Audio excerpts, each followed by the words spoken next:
Бзирышумас – это еженедельная передача Айзера. Мы немного нарушили регулярность выхода в эфир и за это приносим извинения. Но отныне постараемся встречаться каждый четверг. Будем обсуждать самые актуальные темы. Сегодня снова о политике и не только. Поговорим о криминогенной ситуации, о роли политических организаций в жизни государства. Год назад практически ежемесячно создавались новые партии, а сегодня их почти не слышно. Почему? Обсудим после короткой паузы.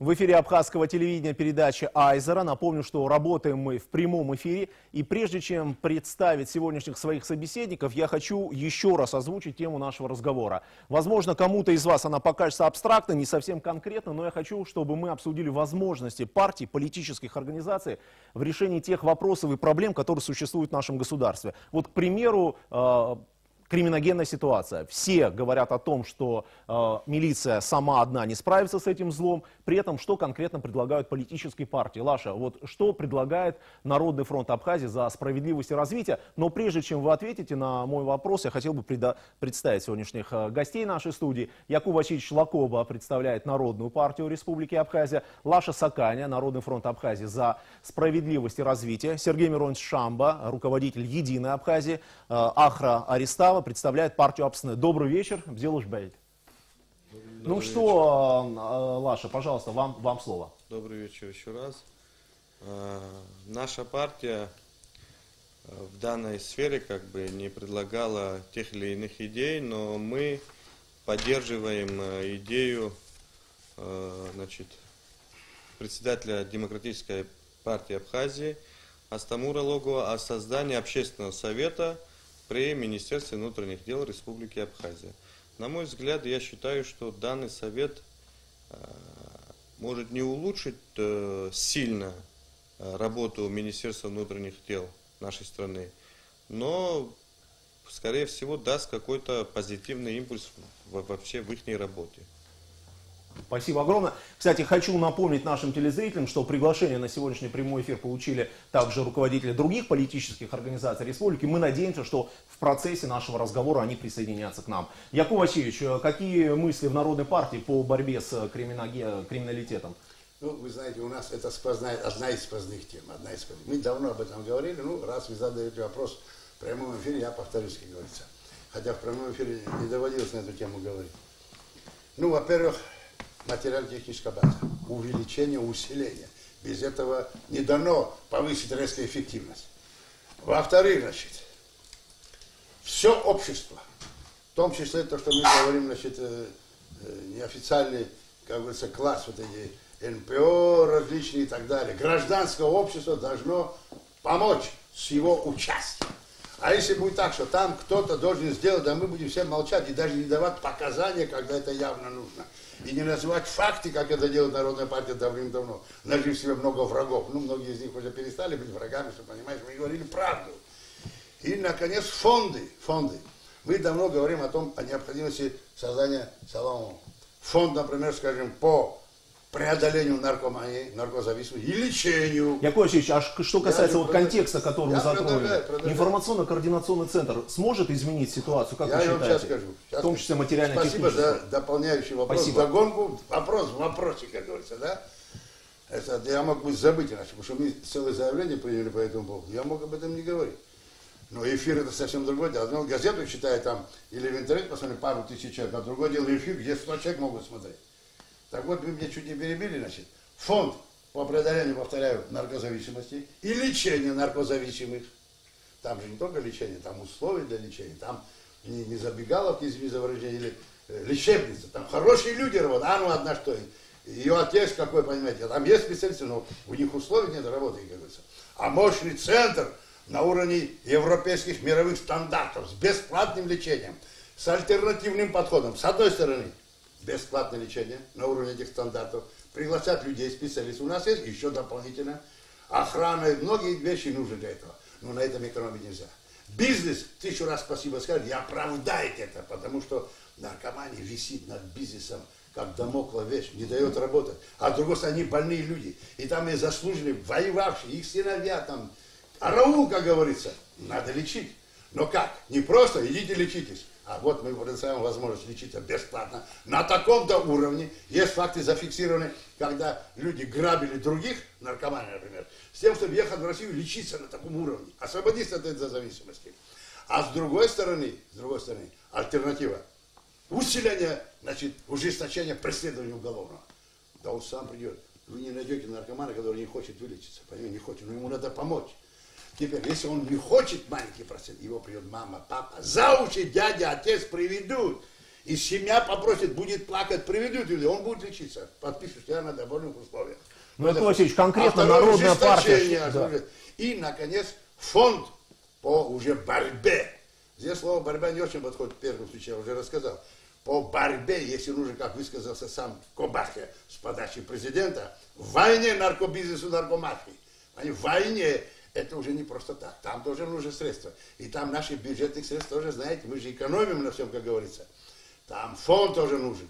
И каждый заплатит. Кто рубль, а кто миллион заплатит. Крупный бизнесмен, который умеет работать. Он почему не заплатит миллион? Чтобы быть спокойным. Вот, значит, как говорится, второй момент. И третий момент, ИКЦ.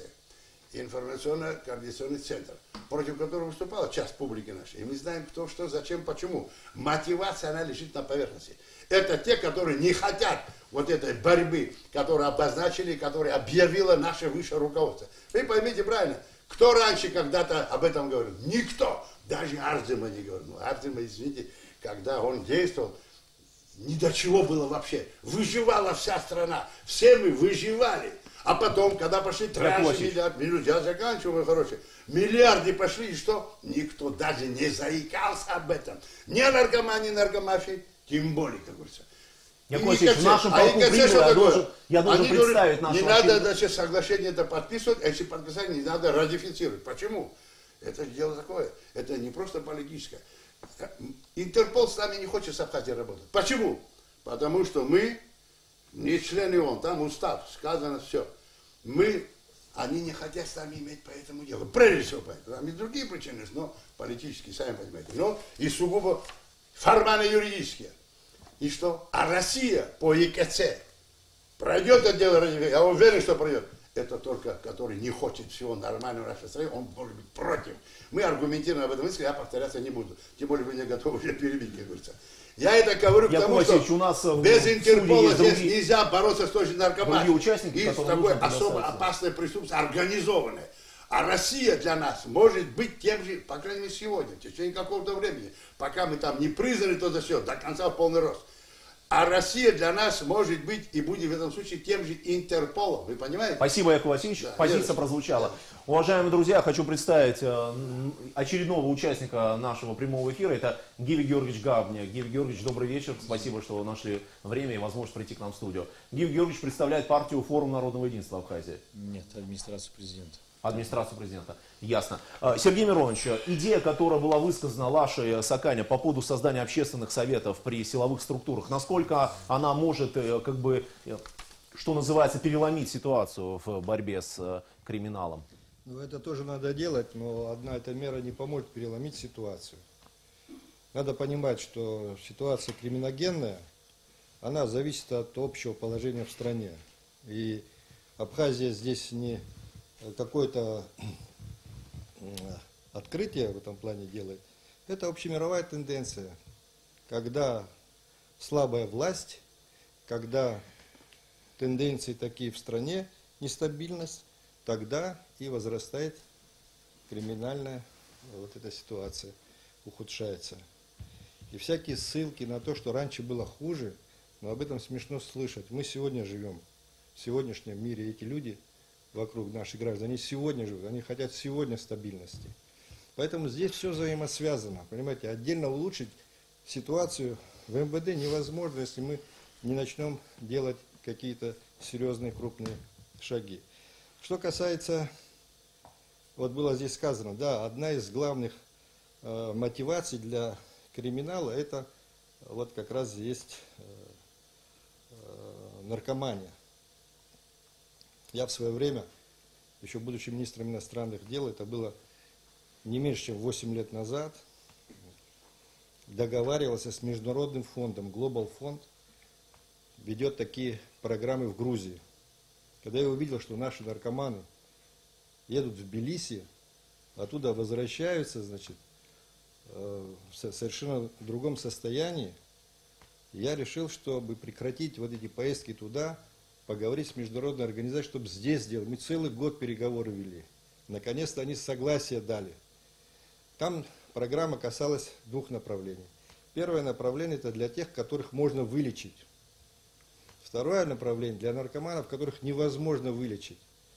Это тоже была специальная программа для них. Сергей Иванович, это программа, которая как бы называлась метадоновой, Да. насколько мне известно. В обществе подняли такой вокруг этого шум-гам, как будто лично мне нужно было лечиться от наркомании. Понимаете? Ну, не захотело общество. Вот мы сегодня что имеем. Вторая проблема. ИКЦ, вот здесь было правильно сказано, Якуб Васильевич правильно поднял эту тему. Важная тема. Сколько на меня обрушили обвинений за то, что я предлагал, вот мы с вами депутатами парламента было. Да. Сколько обвинений было в том, что я это хочу. Оно нужно, естественно.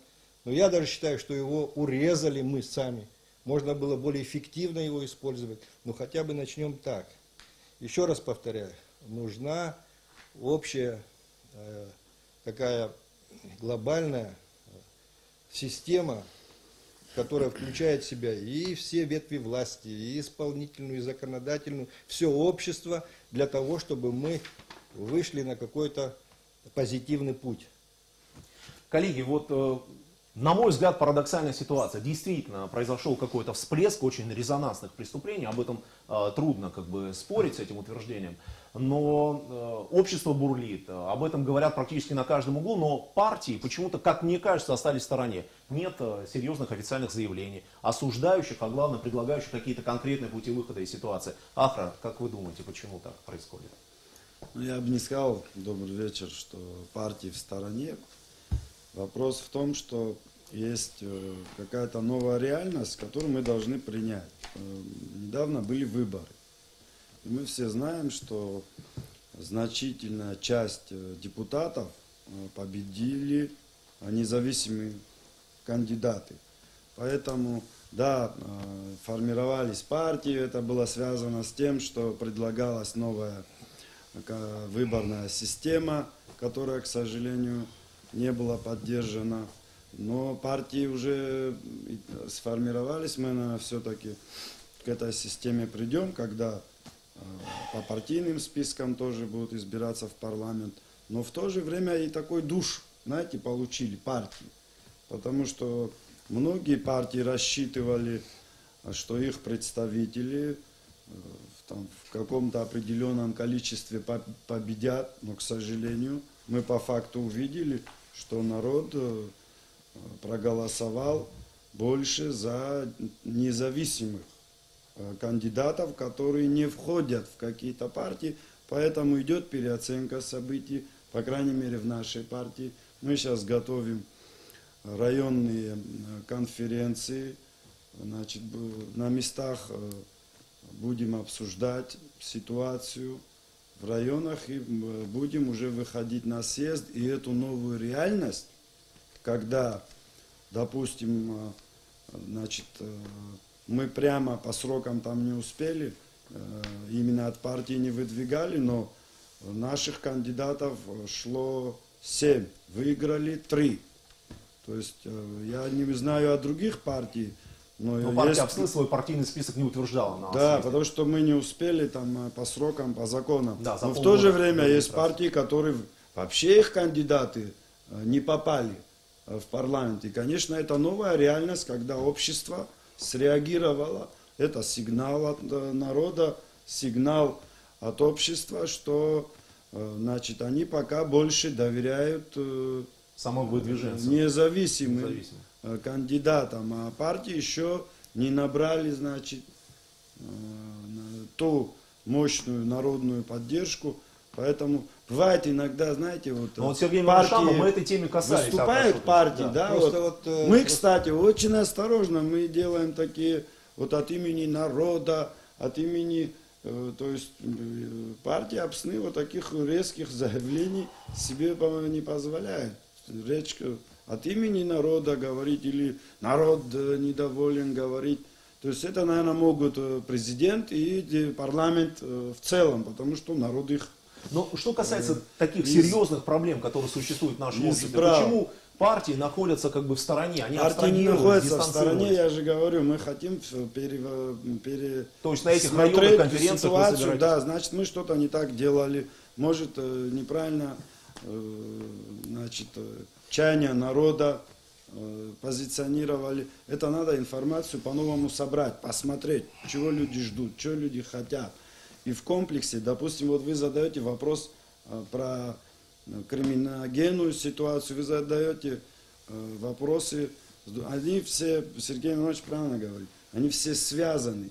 Понимаете, есть блок вопросов силового блока, да. Есть социальный блок, есть экономический блок, но это комплекс вопросов, когда в обществе мы должны найти консенсус и понять, что мы хотим-то, куда мы идем, значит, и пошагово, какими путями, методами. Но почему не происходит, не получается этот консенсус найти? Сергей Миронович Шамба, не даст мне соврать, на одном из эфиров высказываю идею создания альтернативной площадки для начала внутрипартийного, межпартийного диалога. Но эта идея не удалось эту идею реализовать. Скажите, почему вот в обществе есть очень много острых проблем? Вот можно я есть, вот эту тему да, продолжу, да, на самом деле, потому что я уже, честно говоря, как попугай, 20 лет одно и то же говорю, пока мы сделаем выборы по партийным спискам, у нас не сложится нормальная политическая система в стране. Мы же это видим, не потому что там выборы эти показали это, они ничего другого не могли показать. Людям не нужны партии, понимаете? Выбирают по принципу родственник, сосед там, и прочее, понимаете? И так будет всегда продолжаться. Если бы мы в свое время создали систему, когда по партийным спискам избирались люди, исключительно по партийным парламентам, сегодня у нас была бы другая ситуация. Уже боролись бы партии, идеи, а не отдельные дворы и кланы, понимаете?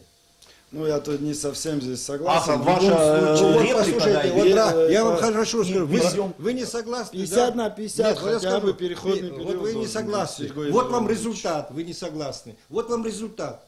А я вам говорю, что хуже этой политической неразберихи, которая у нас есть, не может быть просто-напросто. Вот вам и ответ на то, что я говорю. Ну, не всегда люди так голосуют. Спасибо, Сергей Иванович, но мне кажется, что переход к предлагаемой смешанной системе тоже не является панацеей, наверное, от всех существующих в обществе проблем, хотя я разделяю вашу точку зрения. Гиви Георгиевич, вам слово. Панацея от всех проблем вообще не существует, даже вот в самых демократических обществах, о которых говорят. Но мы говорим, как создать систему политическую вообще. Ее же у нас вообще нету. Гиви.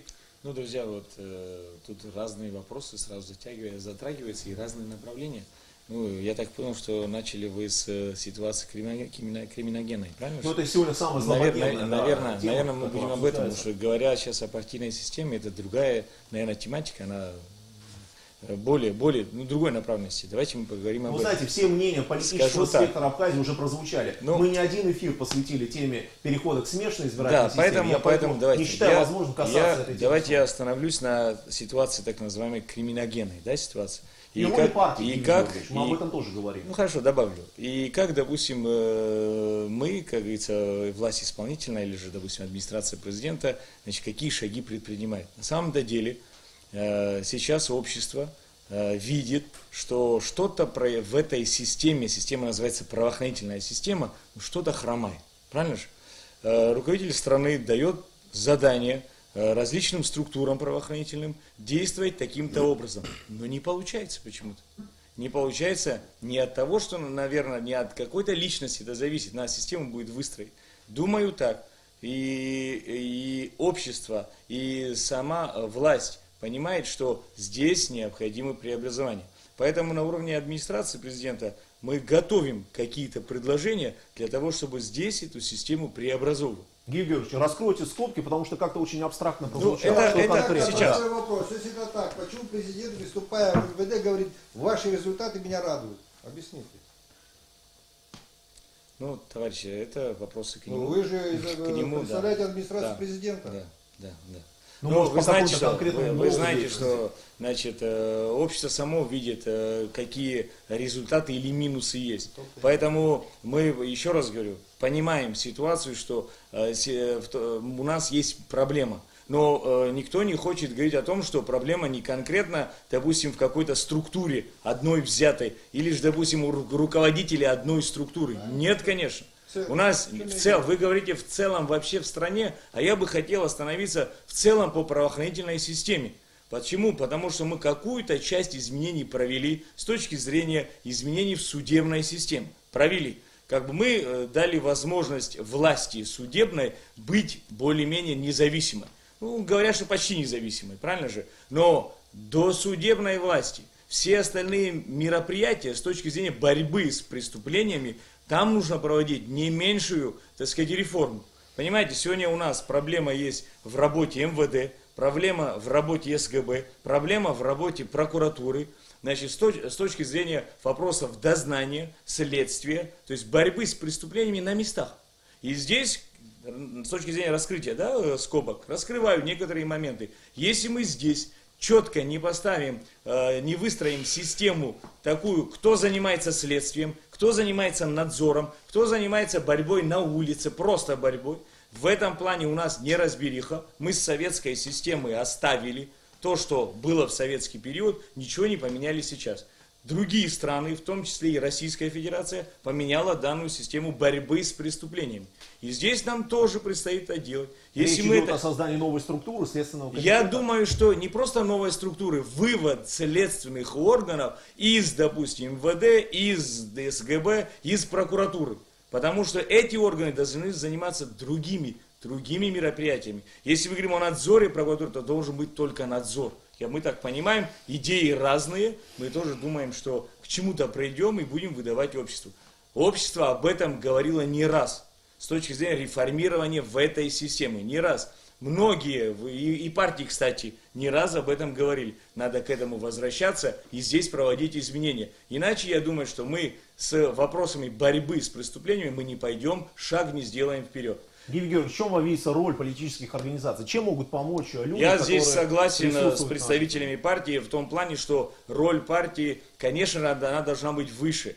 Но сегодня у партии нет механизма влиять, скажем так, на процессы управления в стране с точки зрения законодательной власти, с точки зрения формирования исполнительной власти, органов исполнительной власти. Я здесь согласен полностью, говорю раньше и сейчас тоже это говорю. Здесь необходимы изменения. Мы в этом плане остановились, прямо скажу, остановились, но и в этом плане партии, все партии вместе об этом не сказали четко, жестко и ясно, что нужно реформировать данную систему. Потому что некоторые партии стали говорить, что нужно так, некоторые и так далее. Правильно же, Сергей Миронович? Единого мнения не было в этом плане, и очень плохо, что не было. Я согласен, было бы единое мнение, мы пришли бы все равно к такому. А у нас нет это есть плюрализм. Я еще хочу сказать, что вот эта проблема, только на кладбище. да, в том числе и криминогенная ситуация, это все порождение долголетнего кризиса, конфликта политического, который в нашем обществе существует. И этим пользуется и криминал,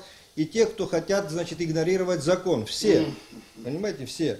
Почему это происходит? Почему мы не можем найти? Я вот выступая недавно все сказал, ну давайте, надо сесть всем вместе и договариваться. Но я не вижу желания власти создать такую площадку и попытаться это сделать. Вот недавно что произошло на заседании парламента, когда, извините меня, 15 декабря, когда был кризис, мы чудом нашли выход из этой критической ситуации, подписав соглашение между блоком оппозиционных сил и представителями власти. Правильно? Есть. Оно до сих пор не выполнено. Полгода прошло, больше чем полгода прошло. Не выполнено до сих пор. Недавно было заседание парламента, на котором должны были утвердить представленную оппозицией кандидатуру судьи Конституционного суда. Ее отклонил парламент. А между прочим, парламент являлся в то время и посредником в переговорном процессе, и гарантом выполнения этого соглашения.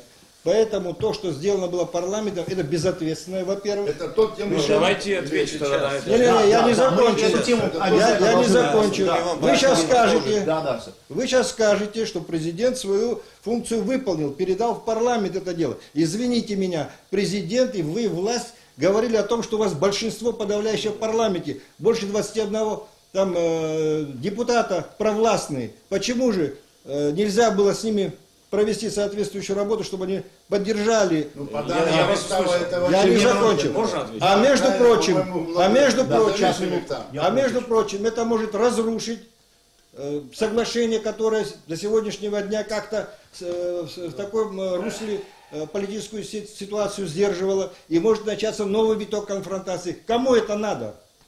Все верно, никому. Да, Юрий Никому. Георгиевич. Вито конфронтации никому Но не если нужен, надо, это зачем понятно. Давайте так, если даже в депутатском корпусе большинство сторонников нынешней власти, это не означает, что депутат не имеет своего мнения. И по всем вопросам будут едины. Друзья, ну поймите правильно, тут с точки зрения реформирования политической системы, депутаты как бы не поддерживают власть, там тоже мнения единого не было. И здесь тоже. Тем более Ахра тут сказал, что избиратель стал больше доверять независимым. А независимый, если он поддерживает нынешнюю власть, это не означает, что он будет делать то, что говорит власть. И в этом плане это же плюс, когда депутат имеет свое мнение. Тогда не надо говорить, что это провластные пришедшие. Ну, если поддерживают власть, они уже про власть. Если Сегодня- Ну а как же они поддержали власть? Они, Минуточку, в данном Сергей случае Миронович, я закончу. они Можно я нанесли закончу? удар по престижу власти, которая взяла на себя обязательства и не выполняет его. Ну, давайте Сергей так. Миронович, зачем вы сейчас Дайте я закончу. передергиваете? У нас Ты согласно... выбирай выражение, во-первых, передергивай. я вас Ну, прошу. Ты вы передергивай, так- будешь разговаривать. Вы я говорите вас о том, Что? Сергей Миронович, как будто бы Идет политическая дискуссия. парламент это ветвь исполнительной власти. Слушай, вы мне сказки не Это рассказывайте. независимая- Я тебе хочу сказать. Минуточку, Сергей Послушай, Миронович. всегда пропрезидентские депутаты выполняли четкую волю президента. Вы мне сказки не рассказывайте, я там в парламенте сидел ни в одном.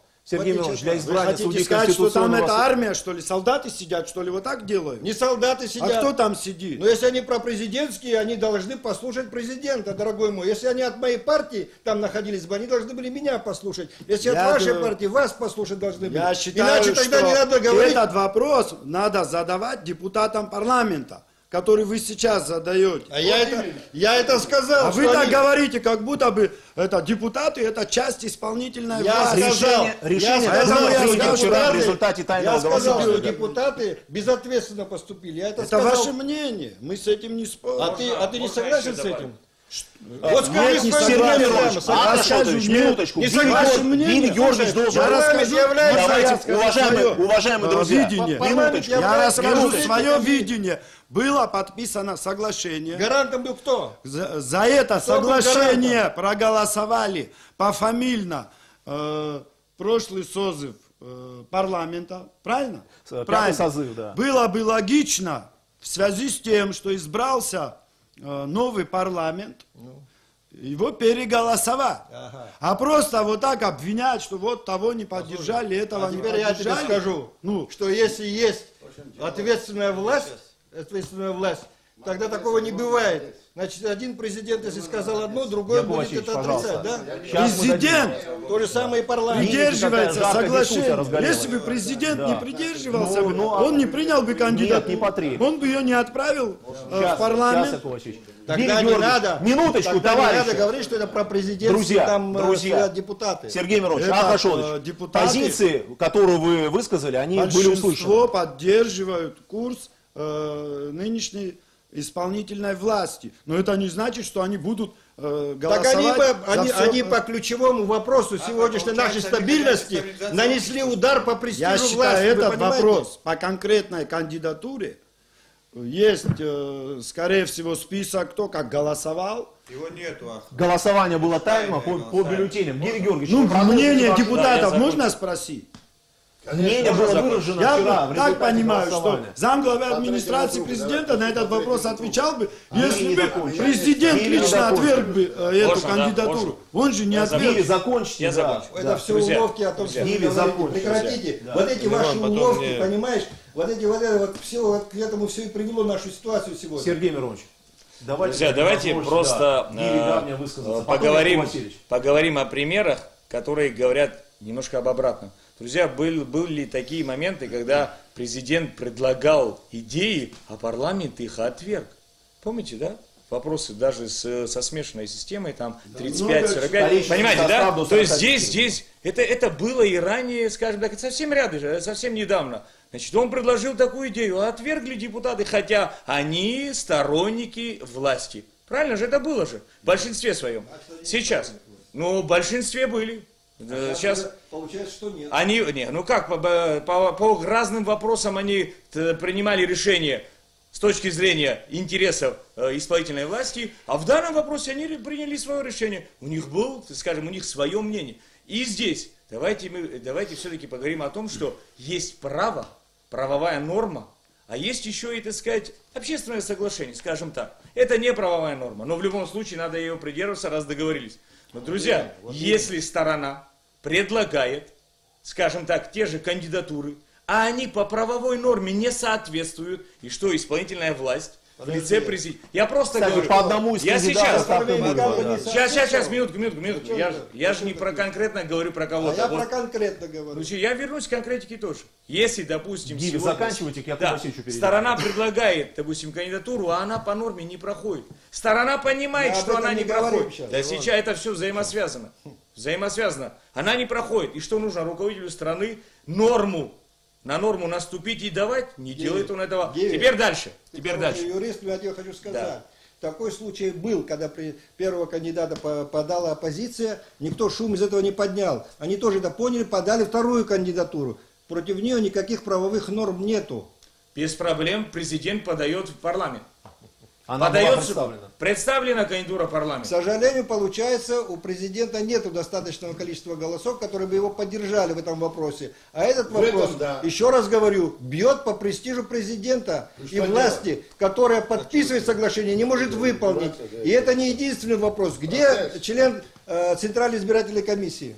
Скажите, пожалуйста, Сергей Миронович, вся четверка представлена блоком оппозиционных сил и была. член Центральной избирательной комиссии также был представлен парламенту, и дважды был представлен парламенту. И что ж, депутатов заставлять голосовать как-то, что ли? Я вот не пойму. Я, будучи... Член ЦИКа не был представлен президентом. Член ЦИКа проходит по парламенту. Сейчас, минуточку. Там один представитель, за одного представителя же голосовали, даже дважды отклонили. Но он проходит по парламентской. Даже пускай, в любом Центральной случае, избирательной власть свое делает, правильно же, пускай даже в форме законодательной власти, инициативы законодательной власти. И в этом плане мы депутатов не заставим. Товарищи, если я сам был бы депутат, если я поддерживаю даже курс власти, в любом случае у меня свое мнение Хорошо. есть. Спасибо. Эту тему Тогда хорошо, тогда просто признай, Сергей что Миронович. власть и на этот раз не смогла выполнить своих обещаний. Все. Вы имеете власть какую? Исполнительную и законодательную? Я имею в виду... Вы имеете в виду вообще власть? Я имею в виду президента, который подписывал это соглашение. Президент, как и глава исполнительной Он подписывал. власти, свои нормы с точки зрения права, он выполняет. А он выполняет. Спасибо. Яков Васильевич. Ну, какой смысл, Яков Васильевич, сидеть, мои друзья, товарищи, извините, наши коллеги, они уже по третьему кругу, давайте по четвертому кругу. Давайте, Яков Васильевич. А потом мне дайте 20 секунд. Все, здесь по 10 дадим, минут Яков Васильевич, я вас а вы понял. что, зачем У вас вы есть пригласили? позиция. А Вы потом хотите ее озвучить? берете, смело за меня Тут разгорелась перебивать острая через 20 секунд моего Я вас не разговора. перебивал через И 20 как тогда вы, чтобы я здесь Яков Васильевич, общался с я вами? вас не перебивал. Пожалуйста, Давайте мы вам спокойно будете сейчас поговорим. через минуту да. Вам перебивать. слово. Можете засечь время. Через 20 не буду. Обещаю. Вы понимаете? Вот про пропорциональной системе. Правильно сказано. И Шамба не только. Мы первые говорили, когда еще Шамба не говорил, сколько лет тому назад, 15-10 лет. И Шумгала Шора, первые мы говорили об этом. И правильно. И президент ставил этот вопрос. Перед предыдущим парламентом в том числе. Ну, парламент этого не сделал, не пошел на это. Зато он принял решение с вашим участием. Вы, наверное, за это голосовали, я не знаю, но мне так сказали оперативные данные, что вы были очень активно поддержаны. Да. Зато переименовал такое древнее старинное абхазское Арсаул, село в Приморск, понимаете, значит. Вот великое самое, наверное, решение парламента, вот это прецедент такой, очень, ну, не к лицу, и который вообще, я не знаю, это ниже уровня критики, как говорится. Потом поймите, но это тоже урезанный подход. Даже решить этот вопрос пропорциональной системы, что давно назрело уже. Ну, стыдно, понимаете. Это тоже все. Дотация. Мы же видим, что партии в разном положении. Мы же видим, как в других странах. Мы же видим, что некоторые партии находятся в полуподвалах, ведут свою работу на общественности, а для других нет ни аренда платы, ничего, жируют в таких помещениях находятся, не платят даже это, понимаете, разные. Ну, платить не для того, чтобы покупать избирателя во время избирательной кампании. На каждого по $100, известно, как это имело место. У нас зафиксированный случай, мы не хотим это самое. Но если прижмет, говорится, скажем, как говорится. Мы же особенно не отличаемся от всего публики, как говорится. Для того, чтобы платить, там агитаторы, там помещения, там этот, как это называется, этот материал огромный, дорогостоящий. Ну вот это рекламы, так сказать, вы понимаете. Там бензин, там поездки. Это не так все просто. А когда у партии нет денег, нет магнатов, нет воров этой партии, тогда что предлагаете?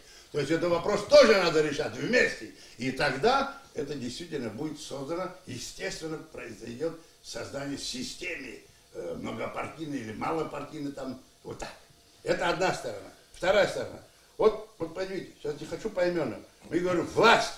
Вот вы, правда, уточняющий вопрос, Сергей Миронович, задали. А какую власть имеете в виду? Тогда сказал Сергей Миронович, значит, главу государства, главу исполнительной власти. Но это же разные вещи. А если это не уточнить? Вот власть. Вот все виновато, оказывается, исполнительная ветвь власти. Мы же говорим баланс, что все ветви власти равны перед Конституцией и все прочее и так далее. А то получается то, за что должен отвечать парламент, мы тоже на голову президента, понимаете. Это же ни в какие ворота не лезет, извините за выражение. А то, что, говорю, не принял парламент, прошлый, кстати, это тоже, говорят, да, кого-то не продвинул, да, в Конституционный суд, да, решение было такое или нет, что-то, забаллотировали, да. Вы поймите, если это камень преткновения, это повод, вы поймите правильно, у оппозиции всегда повод найдется, нет, а так другой. Тем более, что многие вещи говорят за что? За то, что бойкотируют эту власть. Саботаж по ним, мешают работе всячески, слушайте. Слушайте, власть то, что пытается делать, кое-что же ей удается, а у них, поверить им, если кто-то приехал в гости, все плохо. Но ведь не все плохо, мы же видим. И это в тех условиях изменившихся, и Россия в тяжелом положении, и эти миллиарды, их меньше, и все прочее. Но тем не менее что-то делается. И в этих условиях голова государства пытается, и он это не безопасность для него самого лично, как человека. Он, смотрите, несколько сот, а может и тысяч ядом, которые на него дышат, понимаете. И эти псевдогорестроители, которые уничтожают природу и прочее, лезут на берег моря, в Писунде прочее сосну. Мировой значимости, знаковое, понимаете, это самое растение. А наркомафия, слушайте, это же не так все просто. Наркомания, несчастные в каком-то смысле люди. В первую часть вопроса наркомафия, это еще яд, понимаете. И он идет на это, понимаете. И вот, что я хочу сказать. Я не хочу, чтобы все это связано с этим. Но там же есть какая-то часть, которая от глаз непосвященных скрытых, которые не хотят этого движения, не хотят этой борьбы с наркоманией, не хотят помощи наркоманам, чтобы лечить их и вылечить, чтобы облегчить ситуацию. И тогда бизнес легче будет себя чувствовать и все прочее. Не хотят.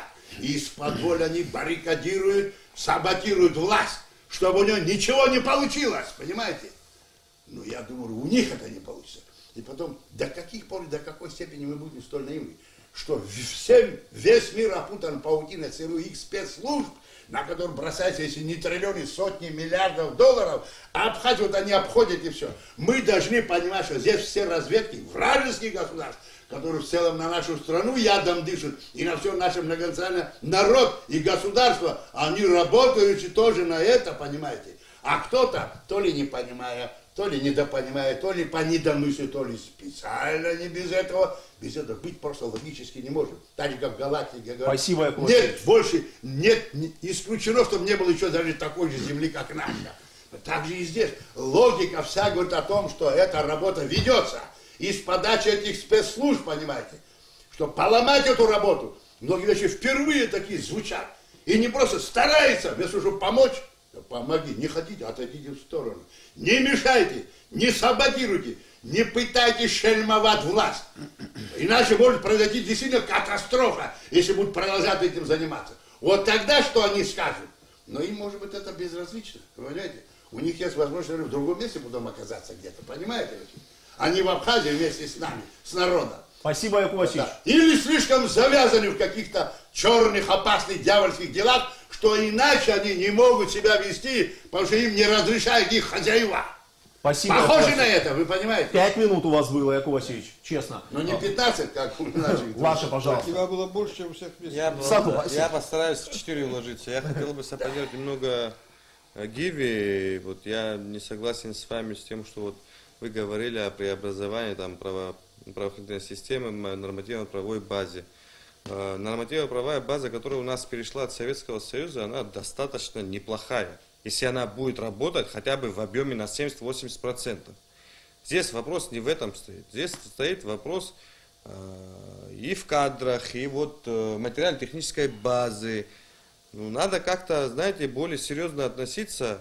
С Нового года катастрофически большое количество убийств произошло в нашей стране.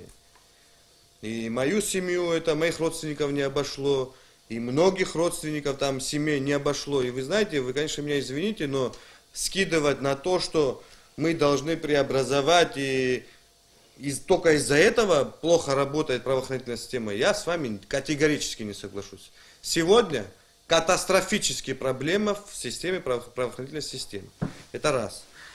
Что вы имеете в виду в системе Правоохранительная система, она хромает. Гиви. Вы же говорите, система хромает. Ну, вот Что была хромает? официальная Пожалуйста, информация говорите. МВД Абхазии. 21 преступление, связанное с тяжкими видами, 17 раскрыто. Но это статистика официальная. Ахар Шотович, ваше вы закончили? Нет, я не Да, закончил. пожалуйста, Подождите. пожалуйста. Так. Пожалуйста. Это всего лишь сухая статистика. Статистика, Левон. безусловно. Это раз. Теперь второй момент. Что касается, допустим, здесь соглашения, мы говорили, допустим, президент ответственный, или там исполнительная или законодательная власть ответственна. Вот возьмем, например, нашу партию. Наша партия планомерно выступала за стабильность в обществе. Мы не поддержали референдум. Не из-за того, что мы безумно любим сильно власть. Не из-за этого. Мы не поддержали, допустим, 15 декабря. Это наше мнение, это мнение нашего политсовета и всех членов, большинства членов нашей партии. Но извините меня, когда Сергей Миронович сказал на самом деле очень четкую и правильную вещь. Мы стояли у пропасти 15 декабря, кое-как собрали по крупицам, дошли к какому-то соглашению, и в итоге это соглашение игнорируется. Неважно, это власть исполнительная или власть законодательная. А вот завтра что у нас будет после этого игнорирования? Кто-то задумывался? Да. А завтра мы можем получить не 15 декабря, а 27 мая. Вот тогда что мы будем делать? Понимаете, я считаю, что мы должны более ответственно относиться ко всему. По всем сферам у нас есть проблемы. Мы должны собраться все вместе, партии, общественные движения, просто люди, сесть и найти пути выхода из этой ситуации. Вот сегодня форум Народного единства и партия АПСН, которую представляет уважаемый Ахар Аристав, выступила с совместным заявлением и предложила вновь начать конструктивный разговор, конструктивный диалог. Ахар, скажите, в чем суть этих предложений? И потом мы сделаем небольшой предложение блиц по в том, что я вот сейчас слушал Лашу, Сергей Миронович тоже до этого говорил. То есть тон такой, знаете, нас смотрят телезрители. Я бы не хотел, чтобы мы занимались тем, что предъявляли друг другу претензии. Мне, допустим, не нравится, знаете, это когда при коммунистах было, вот в 13 году при царе было так, сейчас вот так. То есть диалог для чего нужен? Диалог нужен в первую очередь для того, чтобы выработать совместные меры, которые ждет народ. То есть и любое, в моем понимании, соглашение, оно в первую очередь, цель соглашения должна быть понятна, ясна, как участникам политического процесса, так и народу. Ради чего подписывается соглашение. Допустим, даже по личностям, да, я был как-то тоже приглашен на вашу передачу, и я озвучивал позицию, мы это обсуждали на политсовете, вопрос касался профессионалов. Вопрос касался допуска. У нас есть, понимаете, штучные люди, которые могут выдать результат. Вот мне, допустим, больше было непонятно, и почему не прошел в Конституционный суд Сергей Макарович Смыр. Вот это меня больше возмутило. Знаете, вот это специалист по Конституции высочайшего класса, значит, пользуется доверием в обществе. Второй момент, почему я специально сказал, что мало представителей партии попало в парламент. Я имел в виду, что мы должны, каждая партия, подумать, насколько народ нам доверяет. И каждый наш шаг, то есть каждый шаг, это что? Каждый хочет кабинет получить? Или мы хотим, чтобы спасти наш народ? Мы же не китайцы, нас немного. Наша главная задача спасти народ. Мы все время это забываем. Объединить и спасти. Потому что мы, в первую очередь, я человек демократических взглядов, с уважением отношусь ко всем национальностям. У нас народ многонациональный, но исчезающий народ – это абхазы. И мы, если мы хотим спасти наш народ, в первую очередь, я так понимаю, не может абхаз ненавидеть абхаза. Не может абхаз, если нет четких обоснований законных, что кто-то нарушил закон, любое высокопоставленное лицо, если таких оснований нет, просто так, значит, тратить время на то, чтобы кого-то ненавидеть, это надо прекращать. И садиться за стол переговоров, найти, выработать пути установления политической системы. И, кстати, президент недавно буквально на пресс-конференции это поддержал. Он высказался за то, чтобы, значит, через выборы, партийные списки, премьер-министра парламента утверждал, и министров, то есть я здесь проблем не вижу. Потом дальше мы можем, как нам решать вопросы в образовании, как нам решать вопросы крестьян, там большие долги у нас, как решать вопросы, значит, касаемые здравоохранения, потому что в мире вариантов разных много. Значит, предложишь так, идет такая часто даже жесткая критика, ну, бездоказательная, просто критика. Значит, такой вариант предложишь. То есть мы должны понять одну вещь. Мы практически последняя постсоветская страна, а к постсоветским странам, я хочу напомнить, это не только Советский Союз, это и ГДР было, и Польша, Чехословакия, все. Мы единственная страна, которая мы никак не выйдем из этой, значит, постсоветского синдрома, я его бы так назвал. Да, у нас был враг, мы проливали кровь, воевали, они нас отбросили, они до сих пор нас пытаются везде блокировать, противодействовать, мешать нам. Не подписан мирный договор до сих пор. Нас признала Российская Федерация 26 августа 2008 года. И давайте мы сядем и подумаем. То есть, когда поменялся наш статус непризнанного государства, мы стали признанным государством, у нас стали заключаться огромное количество равноправных договоров с Российской Федерацией. А теперь давайте проанализируем внутреннее законодательство, где мы поменяли на мирные рельсы, на мирные правоохранительную систему, где мы перевели на мирные рельсы фактически экономику блокадную, которой цель была одна – выжить, на мирные рельсы, где мы поменяли законодательство, касающееся и других сфер деятельности. Давайте сделаем анализ. Давайте посмотрим, какие были реформы. И мы поймем, сколько времени мы упустили.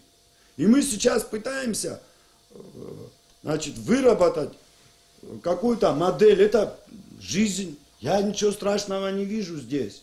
Понимаете, надо понять, на что тратить энергию. Я не могу поверить, что мы не можем сесть договориться по политической системе и не можем сесть договориться по социальной модели, по экономической модели и по модели безопасности. Я в это не верю, что мы не можем договориться. Хорошо, но факты упрямого вещь не получилось.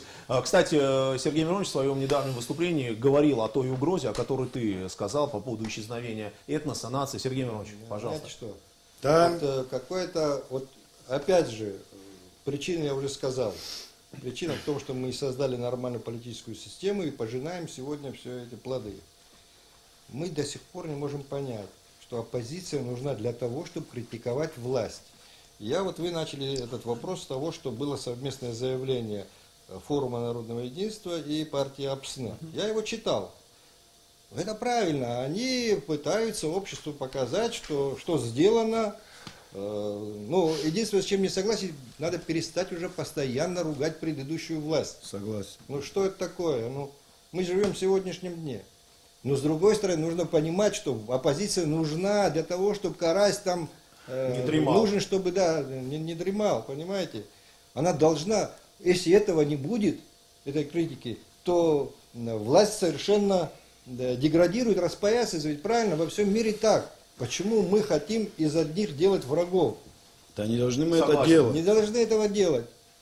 Гиль Георгиевич, хочу к вам перейти. Ахраш Шотович, Сергей Миронович, об этом сказали. АПСН, Форум Народного Единства, до этого Единая Абхазия. Все выступают за создание площадки. В недрах администрации была такая идея, консультативный совет. Вспомните, что с этим органом, с этой структурой? Товарищи, видите, что получается? Идея была. Идею предложил руководитель страны. И, конечно, у него были пожелания такие, чтобы все-таки на одной площадке всякую информацию собирать, и можно было прямо говорить президенту, что здесь мы считаем, что необходимы эти реформы, здесь какие-то ошибки, здесь какие-то плюсы. Идея хорошая была, нужно было ее развивать. Вы же помните, почему идея была приостановлена? Почему. Я знаю почему, потому что не вошел Амцахара. А что, остальные партии не имеют никакого значения? Начали бы работать, показали бы, что это эффективный орган, да, и Амцахара пришла бы туда. Кстати, это логично. Понимаете? Есть такая идея, Сергей Миронович, что есть такая заново начинать именно так. Но всегда же хочется, чтобы все-таки оппозиция в этих площадках участвовала. Придут, если они увидят, что это неэффективно. Они почему не пришли? Они сказали, что это фикция. Так надо показать, что это не фикция, что там на самом деле обсуждают и решают вопросы совместно. Предлагают президенту, и президент прислушивается. Когда это будет, и Амцахара придет, и все придут. Я думаю, идея не умерла, живая. Пожелания и ваши в том числе, они Первое были услышаны. организационное заседание прошло, и на этом все закончилось. Там не первое даже было, там у нас было даже 2 или 3 мы провели. Провели заседание, и на этом Я, остановилось. насколько знаю, одно было, потому что нас пригласили на одно только. Несколько было, несколько. Где Я несколько просил было, вам один раз слово, было. пожалуйста. Как идея консультативного совета? Идея была... Можешь сесть на, в конце была концов за инициатива круглый главы стол. государства, действительно. Он же мог этого не сделать. Но он посчитал, что это нужно, очень важно. И собирались. Я не думаю, что он это хотел сделать для того, чтобы оппозиция там присутствовала, но не без этого.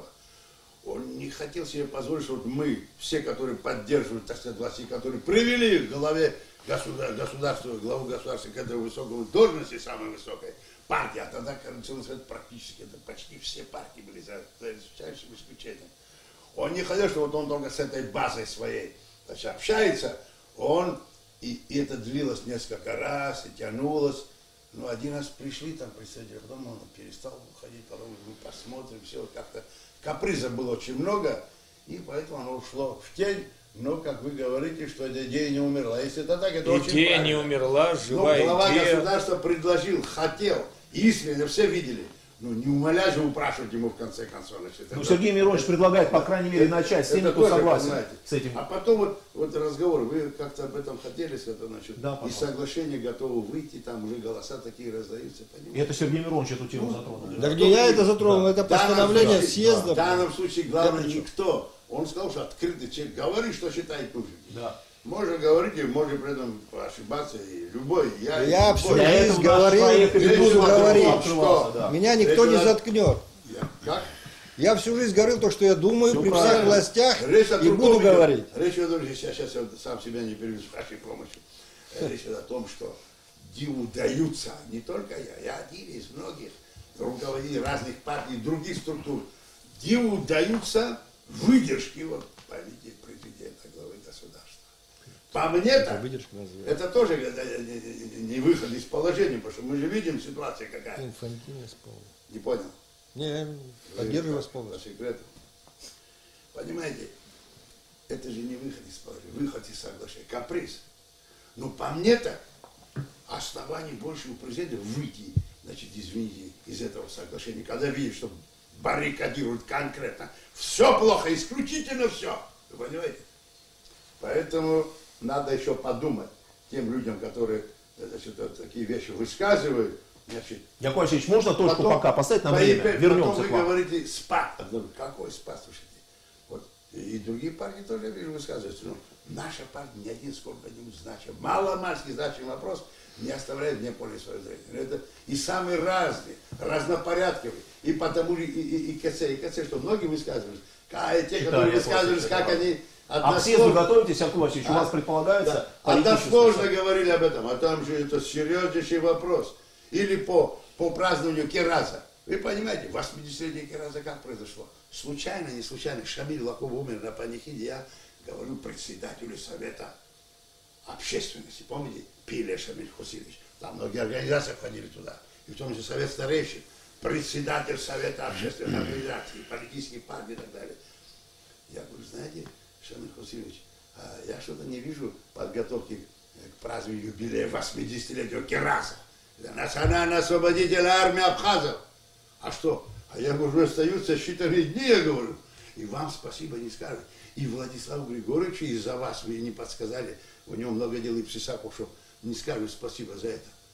А вот на этом разошлись. Ну, потом посочувствовали, разошлись. Пол-первой ночи раздается звонок. Якуб, я говорю с Владиславом.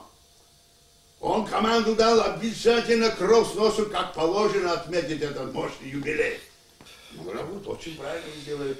И ты, говорит, будешь докладчиком. Ну, почему там другие академики и так далее. Нет, ты будешь. И там и Сагаи выступали, и все прочее. Яков Васильевич, 90-летие, извините за выражение, имеет это вам отношение? для этого значения не имеет. Нет, это очень, конечно, судьбоносная тема. Сегодня да, мы Арсаул заменили на Примор, завтра мы Вы этой темы заходим в коснулись, Яков А Васильевич. сегодня уже мы, сколько-то месяцев прошло, мы заранее, как вы напомнили, руководство, они говорят, мы без вас знаем, что мы это будем отмечать. Это столетие национальной, повторяю, освободительной армии, которая вообще в каких условиях она добыла свободу Абхазии, понимаете?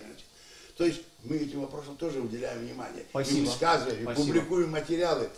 Так что ни один, вот назовите вопрос, который обошла наша партия. Вы говорите спад активности после выборов.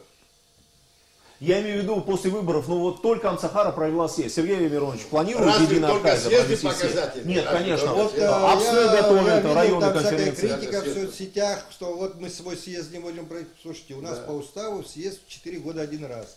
Мы не видим необходимости сейчас его проводить. Будет необходимость, проведем.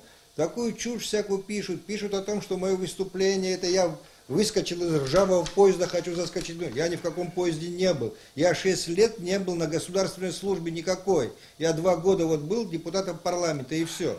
Поэтому обвинять меня, что я в каком-то поезде был, хочу пересказать, чушь полная. Да. Я просто был приглашен, я сказал свое мнение, не там, так в другом месте сказал бы. Я постоянно это делаю. Спасибо. А то, что вы говорите, Ваше- убийство, слушайте, это то, что великий Байрон сказал, в краю кровавом жизни верено законам. Она сегодня тоже отношение к Абхазии имеет. Больное общество.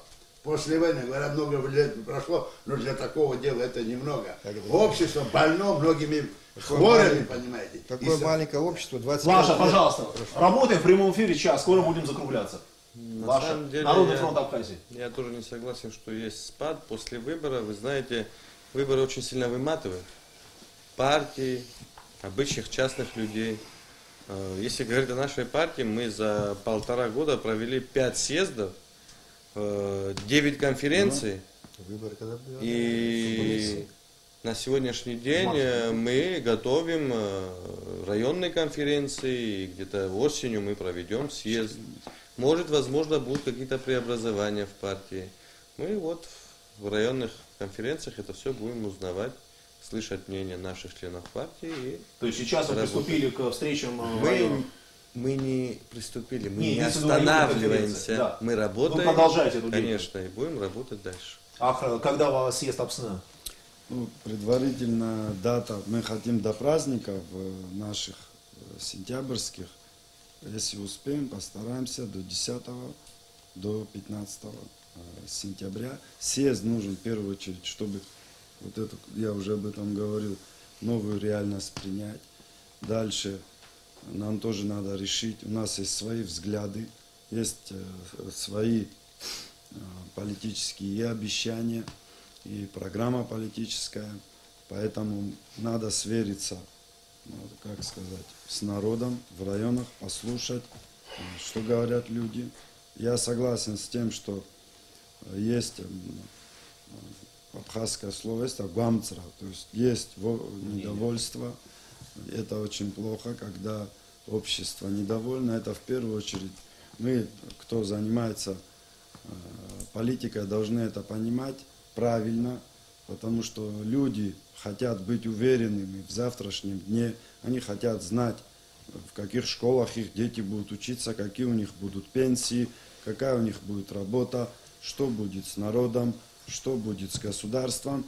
И раз люди беспокоятся, и мы это видим, мы не можем это игнорировать, то обязательно районные конференции.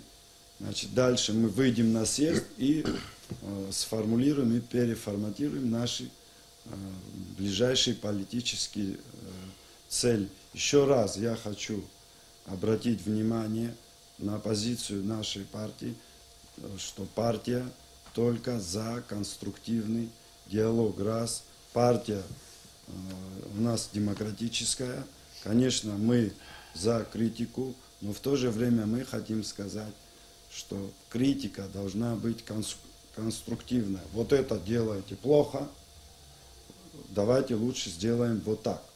И народ это увидит, и народу спокойнее будет. Политическая конкуренция, раз мы приняли такую конституцию, народ принял, где подразумеваются выборы, мы потихоньку должны прийти к тому, чтобы была конкуренция идей, конкуренция здорового смысла, а не было, что, значит, кто-то кого-то начинает ненавидеть. Недавно, где-то год назад ученые выступали, наши нартоведы. Нартоведы, я с ними полностью согласен, потому что нартский эпос – это большая книга с уроками конкретными для каждого абхаза, потому что Сосроку убили не враги. Сосроку убили, погубили братья. Гунду убили тоже не враги. От зависти мы должны научиться беречь наших людей, которые штучные люди. У нас есть специалисты и в правоохранительной системе, у нас есть специалисты в финансовой системе. Это люди штучные, нас немного, нас не миллионы. Мы должны научиться этих людей ценить. Мы не должны ходить значит, и говорить, дай мне должность, дай мне то, дай мне все. Вот недавно были выборы, мы сейчас вспоминали. Будьте добры, коротко, да, коротко. Значит, лет 70, Агрба, это женщина, традиционная абхазка. Она мне по-абхазски говорит, Анке, говорит, авайзон, абрия килцот, амя яхтаб, дахнахаб.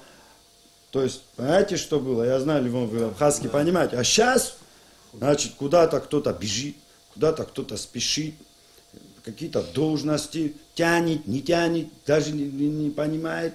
Давайте мы, если есть критика к МВД, например, можно вот нашего представителя Аура Курмазия позвали депутаты, он пошел в парламент, они ему задавали разные вопросы, включая и налоговых реформ, включая текущие ситуации. Я думаю, есть механизмы, которые позволяют, значит, общаться с каждым министром, значит, ставить вопросы, сроки, ставить или вотум недоверия. Все механизмы есть в конструктивном, спокойном русле.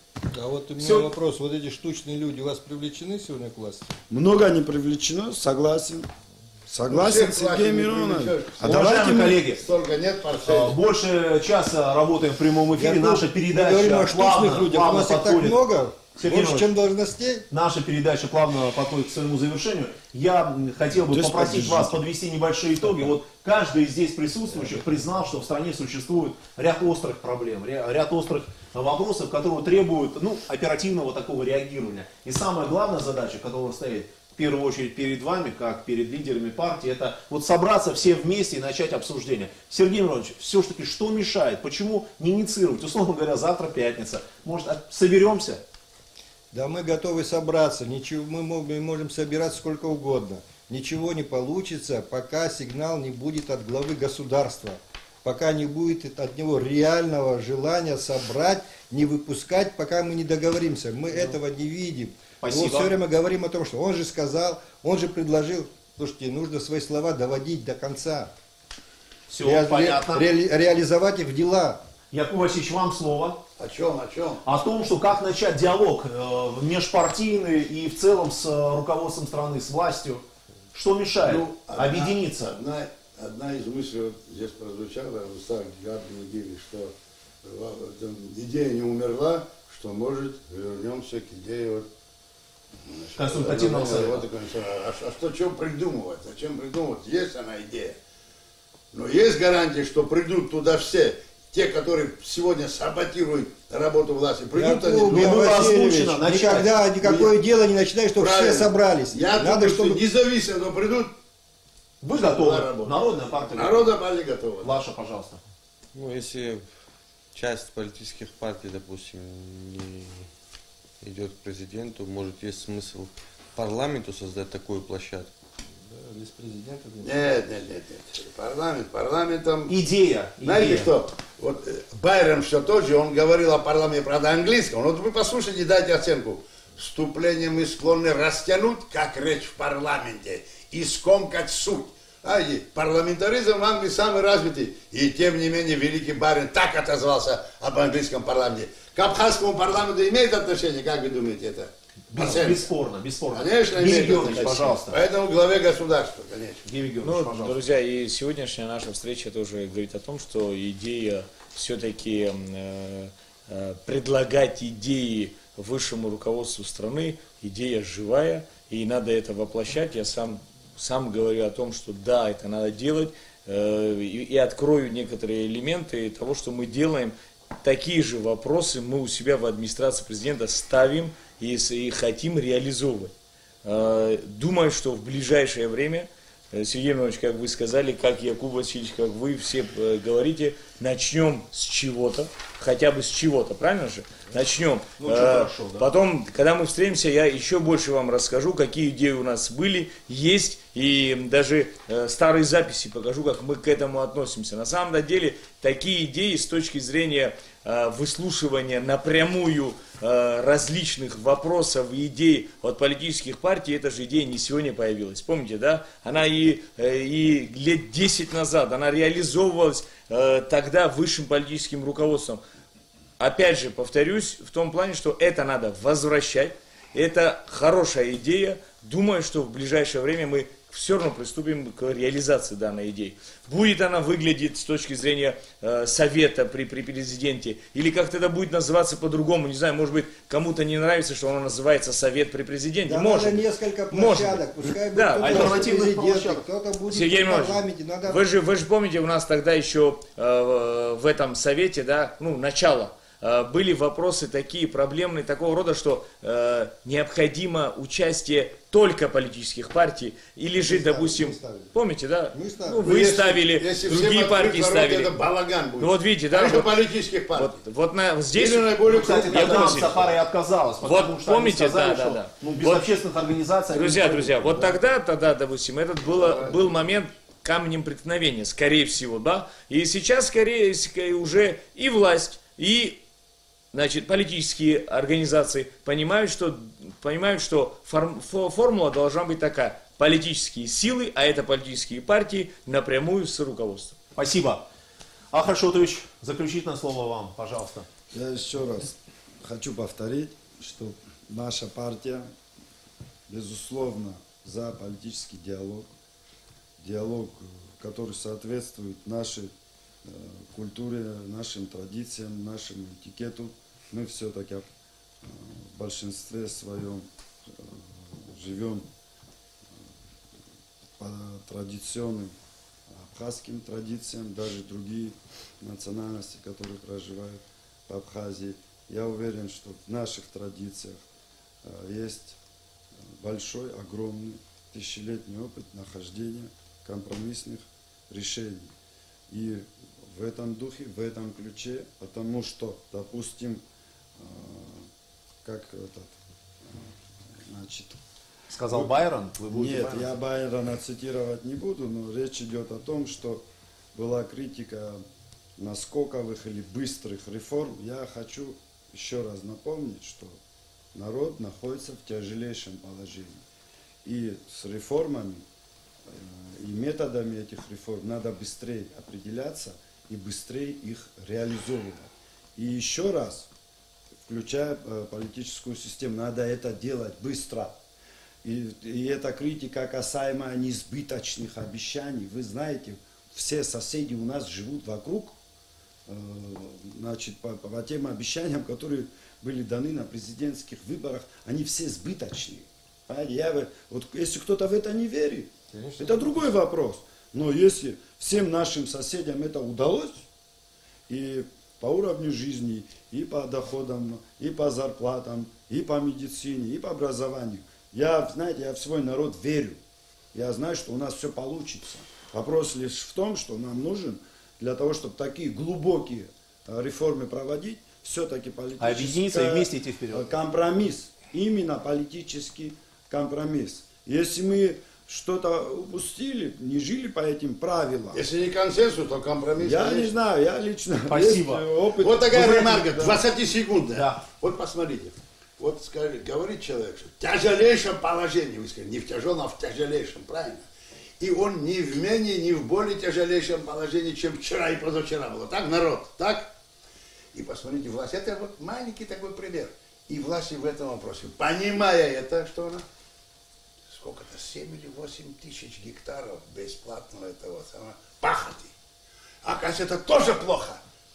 Понимаете, там какие голоса ставят, а там 7 тысяч, а там захотели 57 тысяч. Вы меня извините, слушай, ну столько техники нет. Потом там появились люди, которые вообще 22 года не пахали, и там уже не трава, там деревья выросли, мощные деревья, там не пахота, там я, картофель. к сожалению, два слова добавлю. Да, я сейчас заканчиваю. Рубка должна быть. Хорошо, значит, эта тема мы объединим одну из передач с вами. Там рубка главного пользования должна быть на этих участках. И корчевка, это капитал вложения.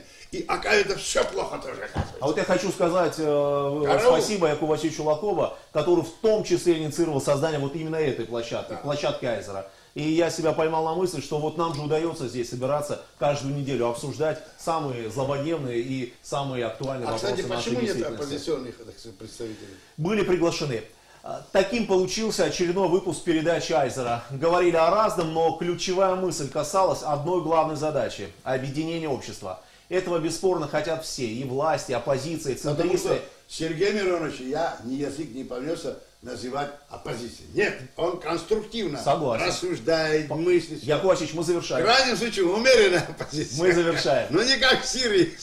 Яков Васильевич, я хочу сказать вам и всем нашим телезрителям, что есть определенные результаты. Вот недавно Ансахара и Аруа предложили парламенту внести изменения в календарь праздничных дат, а ранее приняли совместное заявление по проблеме наркомании. Ветераны показали хороший пример. Теперь очередь политиков.